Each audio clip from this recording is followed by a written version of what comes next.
Sweet Caroline here in the Fitzgerald Fieldhouse as we introduce our matchup of the night. Giuseppe Hoose and Reece Heller at 184. And Greg, this is our one ranked match on the evening. It should be a good one between these two. Not only just the ranked matchup, but former teammates, guys that wrestled each other in practice almost every single day. In fact, they may have even been roommates at one point, these two guys. So very familiar with one another. You know, talk about tendencies and knowing what each other likes.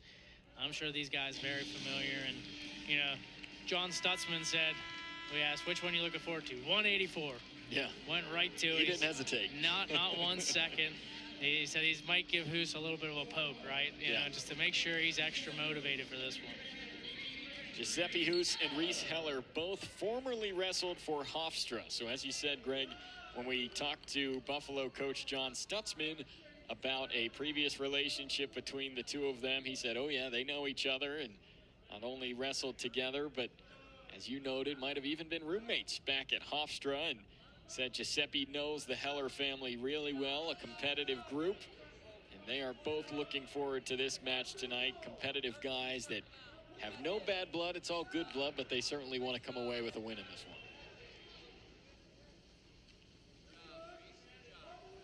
Reece, one of those guys that can get a little funky at times, right? And, you know, be able to get into some crazy scrambles. And if there's anybody that knows that, it's going to be Hoose. I mean, you try all those things at practice and you see what works, what doesn't work. So I'm sure he's seen it all with Heller. This is a big one for Hoose. I mean, if he could get the upset win here, help not only improve his ranking, but when you're in those late 20s in the rankings like Hoose is, you want to solidify your spot at the NCAA tournament. No better way to do it than beating a ranked opponent. And for Giuseppe Hoose, John Stutzman said that he's really just trying to find some respect. Said Hoose has some really good wins on the season and people keep sleeping on him and what he can do. So an absolutely tremendous chance to prove it here tonight against Reece Heller.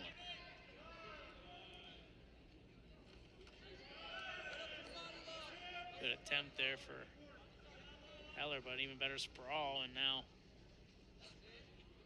Heller in a little bit of a bad situation here. Luckily, Hoose done a nice job by Heller. Dropped out on the leg, now going high on the trip.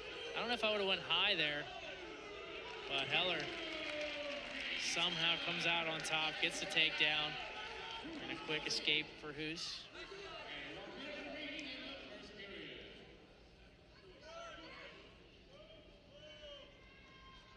Reece Heller and Giuseppe Hoose, guys that go way back in their wrestling careers, know each other very well. And in a tight first period here in this 184-pound bout in Pittsburgh.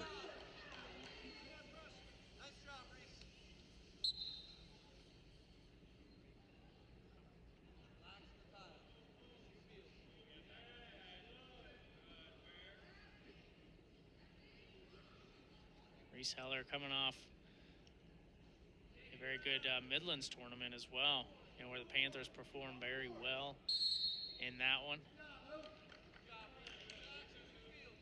Heller came away with the title at 184 at Midlands, including 2 pins during a 6-0 performance in the tournament for Reece Heller.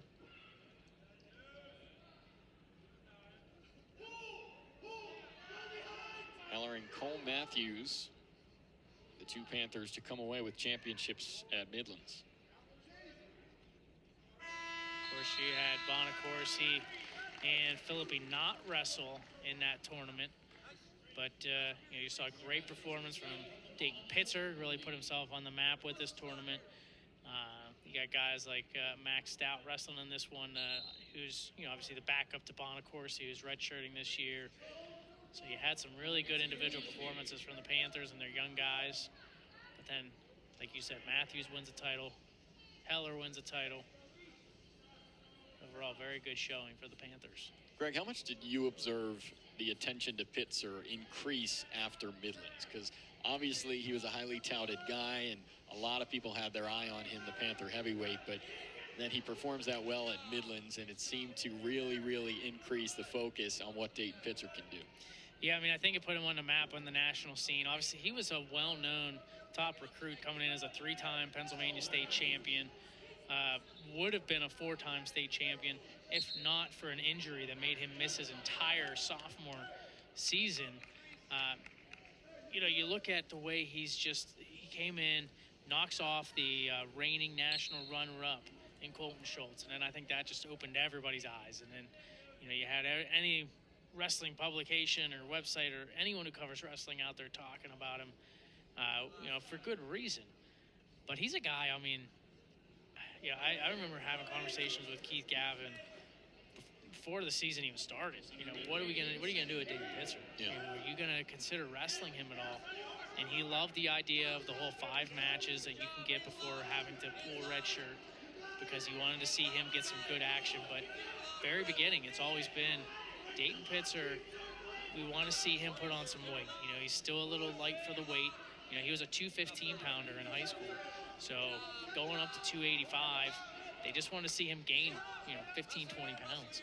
And I think, you know, obviously of muscle, but, you know, they wanted to see him put on that weight and didn't know how he would fare with, you know, some of these bigger guys. But they wanted to see, you know, how he would do in some certain matches, certain situations that you've seen him come out, wrestle against Lehigh, for example. But, yeah, I mean, that was always the plan. Then he wins over Colton Schultz. Now it's like, okay, you just beat the national runner-up. What do you do? And so that's when I think the decision is you know, you're going to likely pull the red shirt, but Keith Gavin wants to, you know, make sure he still sticks within that 5 matches. You know, he not only beats Schultz, he pins Hilger from Wisconsin. He loses to Davison, but Davison is like Pitzer. He's a lighter heavyweight, and that's where Keith Gavin mentioned he does really well against the heavier guys, actually. Yeah. Some of those lighter guys that give him a little bit of trouble. So we'll see. We'll see how it shakes out. I'd imagine they're going to pull it, though. But he still wants to, you know, kind of hold him out, keep him to that 5 matches total, just in case there's an injury, because that medical red shirt's tough to get. So I think that's where really things stand, you know, with Dayton Pitzer. Yeah, and as you said, Keith Gavin has been open in telling us that 5-match limit is on his mind in terms of Dayton Pitzer and potentially being able to redshirt him for this freshman season. But in the meantime, we've got a good one on our hands here between Reece Heller and Giuseppe Hoose. A 3-2 in our only ranked matchup of the night. Just over 1:20 to go here in the third. Riding time a non-factor. Reece Heller trying to maintain the lead and keep the Panthers perfect tonight.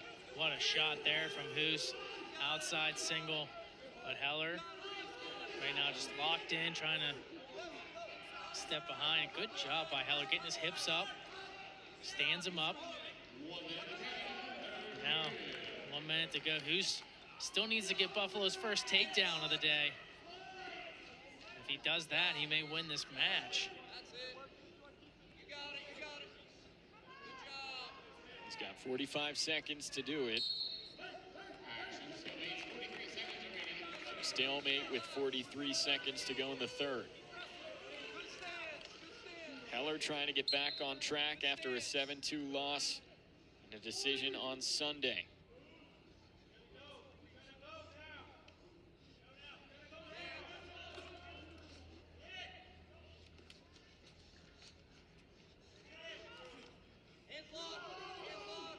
Heller continuing to attack. Doesn't want to get hit with a stall call. So he's got to keep after the legs of Hoose, and now he steps in. Just has to reach across to that far ankle. Not going to be able to get there. And now it's just hold on to the leg time if you're Heller. Hoose trying to get a cradle locked in, trying to get that takedown. Hasn't been able to turn Heller over, and because of that, it's going to be a 3-2 win. A challenge brick has been thrown. And if you're John Stutzman, why not? Had a great chance to win this match from Giuseppe Hoose. Really came close there at the end, and we'll see what our officials rule.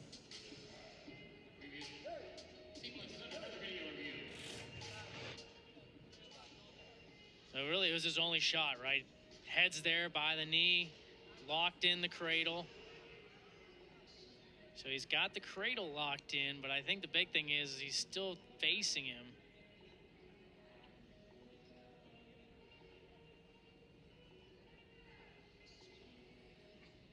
So we'll see what the final call is. I don't see this being overturned.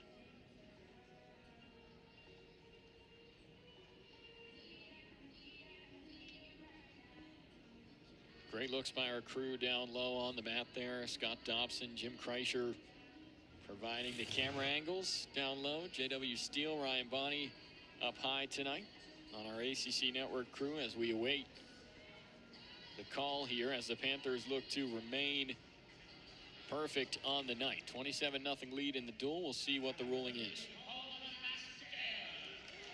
As expected, the call stands, and Reece Heller will pick up the 3-2 win. And so that'll take the Panthers up to 30-0.